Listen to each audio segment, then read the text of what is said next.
Hi guys, and welcome to Premier League Edition Week 29, and we start with the lunchtime kickoff, which is West Bromwich Albion versus Arsenal. And not really brimming with confidence going into this game, as an Arsenal fan. For 40 minutes last week against Lincoln at home, Arsenal struggled to break them down. Obviously we know the end result in the second half, but that was really worrying for me. In the first 40 minutes, it was a very strong squad picked by Arsene Wenger. But we saw a lot of the ball, but just didn't really do much with it, and I was starting to worry, to be honest. And we know there's a bit of a difference between the Premier League and non-league, and obviously West Bromwich Albion are in the Premier League. We was at home last week and we struggled for 40 minutes against Lincoln, a non-league side. We're away tomorrow against West Bromwich Albion, a Premier League side, a Tony Pulis side.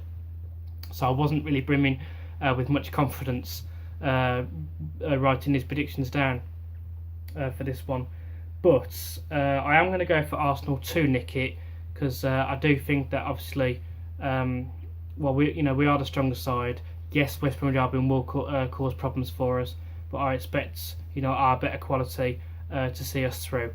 So I'm going to go West Bromwich Albion 1, Arsenal 2. But just to make that quite clear, I wasn't comfortable or confident writing that scoreline down. So we'll see how it pans out. We then go to the 3 o'clock kickoffs, and we start with Crystal Palace versus Watford. Two teams down the bottom. Again, not going to go for a team who needs those 3 points in a relegation battle. 3 points. I'm going to go for another draw, as it's two teams struggling for goals, struggling to keep clean sheets. So it was quite simple, really. I'm going to go Crystal Palace 1, Watford 1. We have another relegation battle this weekend, and I'm going for another draw, but I've gone for a lively one.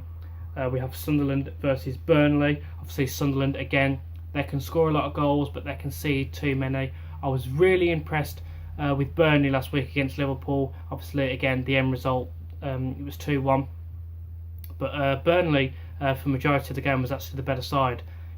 As I did predict on last week's video, they played really well against Arsenal and Liverpool, and then I told you they were going to drop against Burnley, and other people told you they were going to drop against Burnley. They did drop. They were really, really poor, and I thought they were really lucky to get a result last week, Liverpool. Great shot from Can in the end, but I don't think they really deserved it, to be honest. I thought Burnley deserved at least a draw out of that game last week, but that's just my personal opinion. So going into that account, I think Burnley will bring with confidence, and they could take a lot out of last week's game. I'm going to go Sunderland 2, Burnley 2. As I did say, I'm going to go for a lively game for that one. Looking forward to that one as well. We then have Everton versus Hull. I have spoke about Hull this year, saying how they've changed the season around a little bit. However, they're still not quite up there yet. They're still conceding quite a few goals, still losing. And I think Everton are going to be too strong for them, especially at Goodison Park. I'm going to go Everton 2, Hull 0. No brainer for the next one.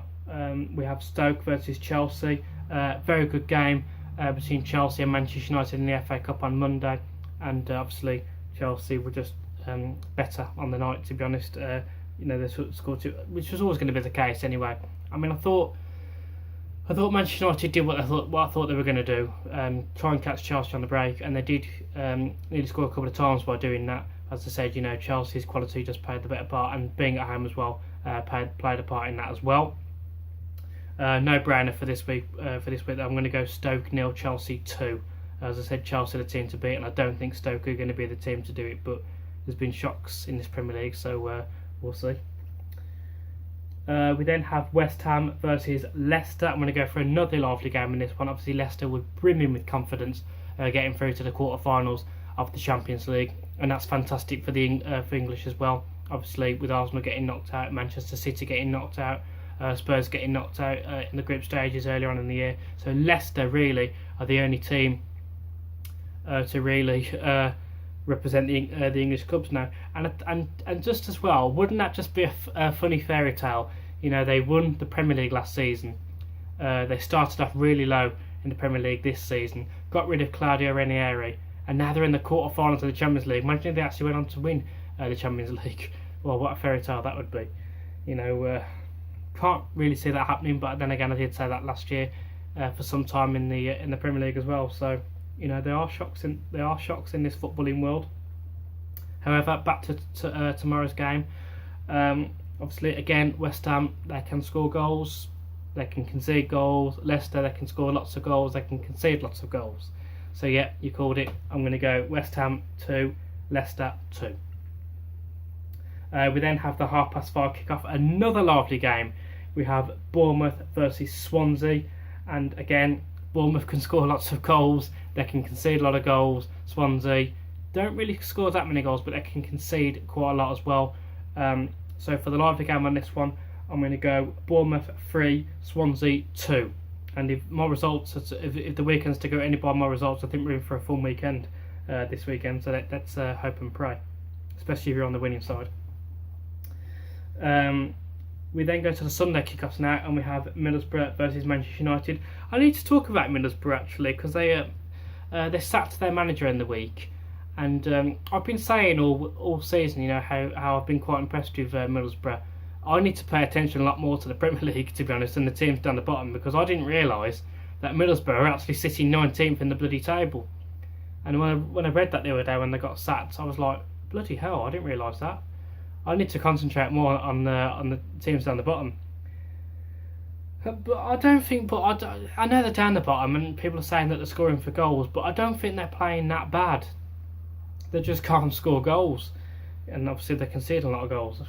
But it's against. They are at home. It's against Manchester United. So I do think they can give a little bit of a fight. But I do think Manchester United will obviously win. I'm going to go Middlesbrough 1, Manchester United 2. We then have a 2:15. We have Spurs versus Southampton, and again, let's not write Southampton off. They're not going to make things easy for Tottenham.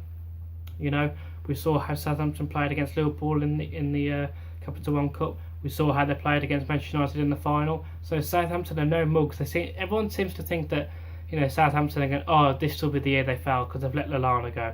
They've let Luke Shaw go. The season came, they did quite well. Oh, they'll definitely fail this year. They've let such and such go, and they're still up there. They're getting themselves to Capital One finals, and I don't think they're doing too bad in the Premier League. Mind you, I said that about Middlesbrough. So no, I don't. I think Southampton are about. I think they're about 9th or 8th. I'm not sure though. I do think they're in the top of the table. So again, they won't make things easy for Tottenham, but again, Tottenham are at home. They're in a title race, I suppose. Even though I don't really call it a title race anymore, but they're in a title race, I suppose. So I'm going to go Spurs 2, Southampton 1. And then to finish off the weekend at 4:30, we have Manchester City versus Liverpool. Obviously, I spoke about Manchester City. I didn't watch the game on Wednesday. Apparently, they were getting battered against Monaco. I said I didn't watch it. Obviously, I've told you about Liverpool against Burnley. I thought Liverpool were really poor. It is a big game. Everyone says that Liverpool turn up against big games, but I think that Manchester City will need a response with their home crowd after getting knocked out of the Champions League. So I'm going to go for a simple draw. I'm going to go Manchester City 1, Liverpool 1. So that has been my predictions for this week, guys. I will see you in 2 weeks because there's a boring international break coming up. England have Germany and Lithuania, I believe. So we have Germany on next Wednesday, and I think it's Lithuania on it's either Saturday or the Sunday. So I presume that the players will go back to their clubs Monday afternoon or Tuesday morning, something like that. So in 2 weeks' time, I'll see you for the predictions. Until then, thank you for watching and have a great weekend, guys.